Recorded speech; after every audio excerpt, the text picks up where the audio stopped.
Alright, good morning guys, Tush coming at you. Welcome back to the Tush Mahal. It's Saturday, August the 22nd, 2020, and we're just coming up to about 9:15 a.m.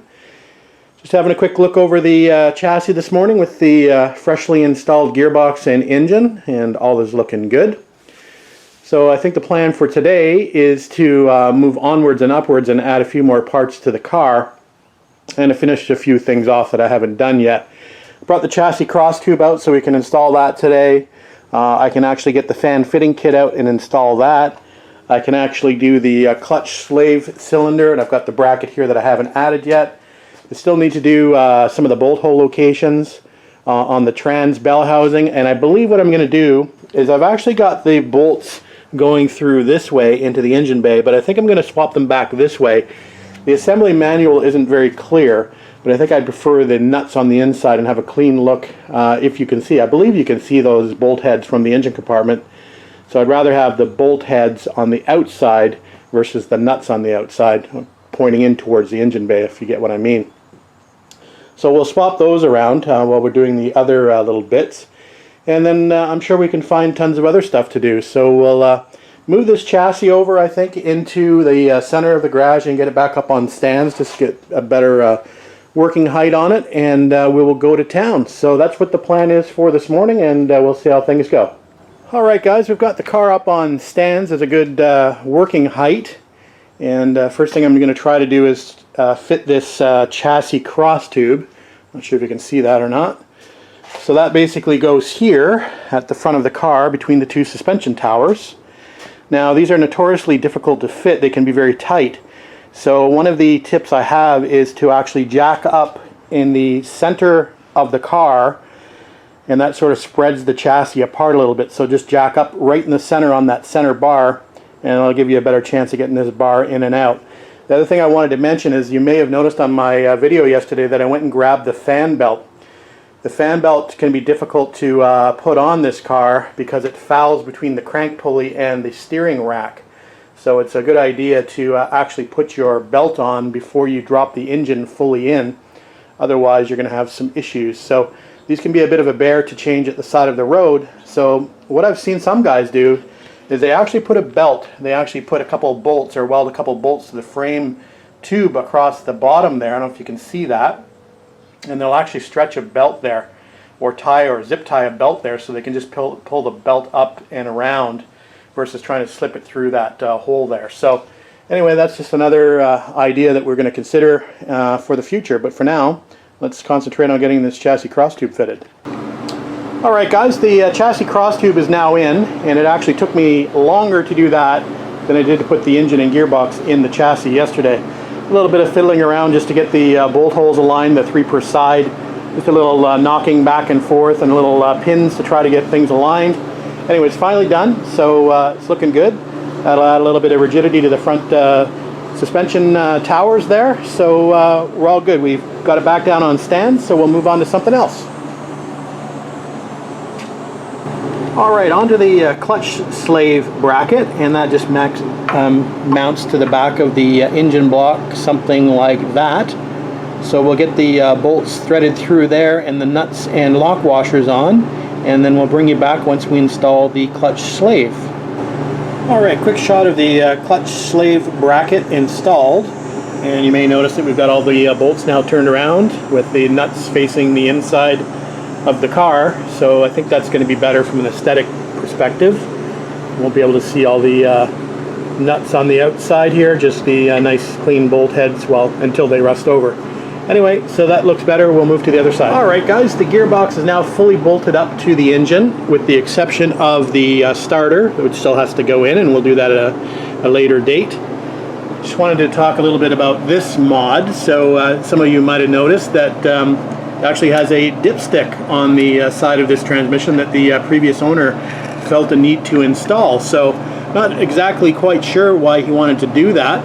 I'm assuming I could also use this as a fill point if I wanted to. So before we actually button this thing up, I'm going to actually, while I have the car level at some point, I'm going to fill it up as I would normally according to the shop manual, where you fill it up. The fill port is on the other side, and you would fill it up until the gear oil just starts running out the hole. So we're going to do that, make sure it's full, and then we're going to check the level on the dipstick and see how accurate this thing is. So right now the only thing I'm going to do is I'm just going to add a copper washer to the top of this and help this seal a little bit better against the case. So kind of interesting mod. I'm not sure why it was done, but we're obviously not taking it off. It looks like it was well done anyway, so we'll keep it. Not sure what kind of mods were done to the actual transmission tunnel cover. I've got that up on top of the mezzanine up there. We'll have to take a look at that later. Alright guys, we're going to tighten up the 4 bolts that attach the trans to the chassis. So we've got the nuts and new lock washers here for that. We're also going to make sure that this is tight as well. This is the transmission mount to the actual bracket with the bushing. I did actually loosen these off when we mounted this into the car because I knew we were going to need a little bit of play. So we'll get under there and we'll tighten those up, torque them up, and be good to go at the rear of the trans. Alright guys, we've got the yellow fan ready to go. I've just taken it inside, given it a good scrub, as clean as I can get it anyway. I've decided not to paint it, so we're going to get the hardware to attach that and go ahead and do so. Following that, I've just got my clutch slave components here. The clutch slave is over on the bench, so we'll do that next. Stay tuned. Alright guys, we have all our hardware assembled now. We've got the clutch slave line attached with a little bit of thread sealant. We've got the bleed screw attached. We got our new hardware there. And I just pulled out the old push rod, which is kind of interesting. So there is the new push rod, obviously, the cadmium colored one. And there is the old one. And you can see there's a little bit of difference in the length. And you can see, actually, it looks like this has had a custom job done to it. Looks like it's had a piece welded in there. So I'm not quite sure if the guy had clutch issues previously and that was his fix, but hopefully we don't have to resort to using this old push rod for some reason. But we're going to use the new one, and we'll keep that in mind that for some reason if he extended the push rod, maybe it was a broken clutch fork pin that he was trying to compensate for, or maybe he had the clutch sleeve on the wrong side of the bracket. Anyway, we'll never know. We're going with the new one, but we'll keep the old one in mind if the clutch doesn't operate as it should.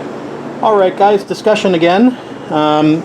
So obviously this is the slave bracket here, and I just want to make sure you get the orientation of installing this clutch slave properly.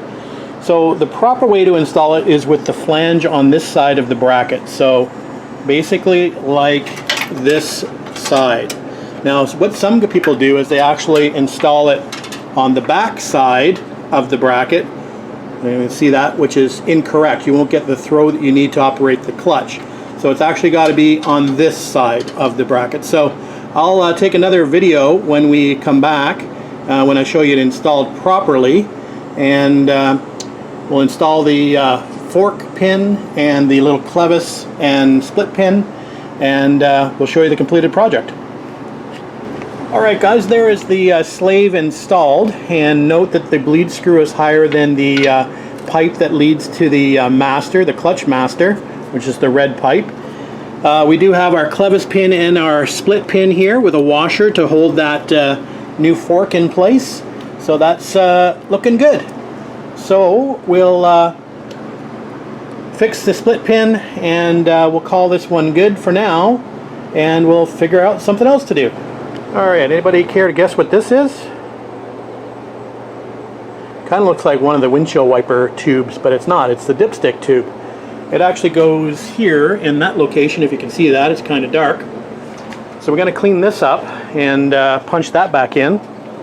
And then I can put my dipstick in that we painted a couple years ago, which is just hanging up here, out of the way. So let's clean this up. Let's punch it in, and we'll fit the dipstick. I think I have a new felt somewhere as well for the bottom of this, and just have to find it. So anyway, let's do this first, and we'll come back. I'm the type of guy that figures small things can make a big difference in a restoration. So new felt for the dipstick seal. So there you go. There's the part number, and we'll go ahead and remove the old piece of felt here on the end and install the new felt and install the dipstick in the freshly painted tube. There, isn't that pretty? Looks good. Let's go install our new dipstick. Well, old dipstick. See if it still works. There we go. Looking good. One more thing checked off the list.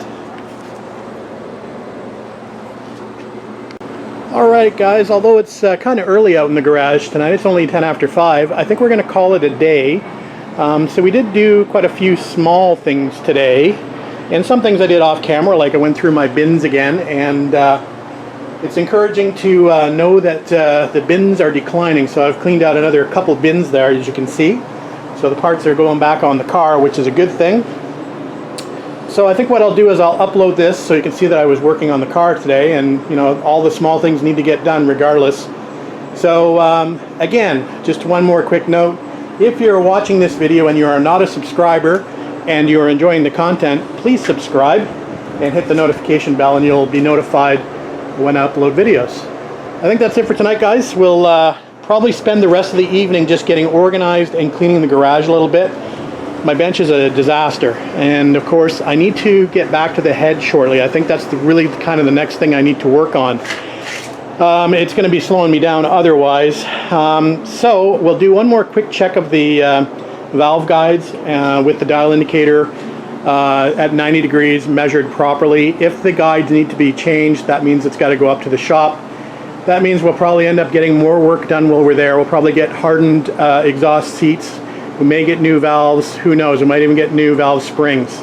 So if I'm going up there, you may as well go a whole hog, right? So while I'm in there, you may as well get it done. So let's see, we'll play it by ear, we'll do one more measurement and then make a decision. But to get to that point, I need to clean that bench, put everything away that doesn't need to be on the bench, and then get back to a nice clean work surface so I can work on the head.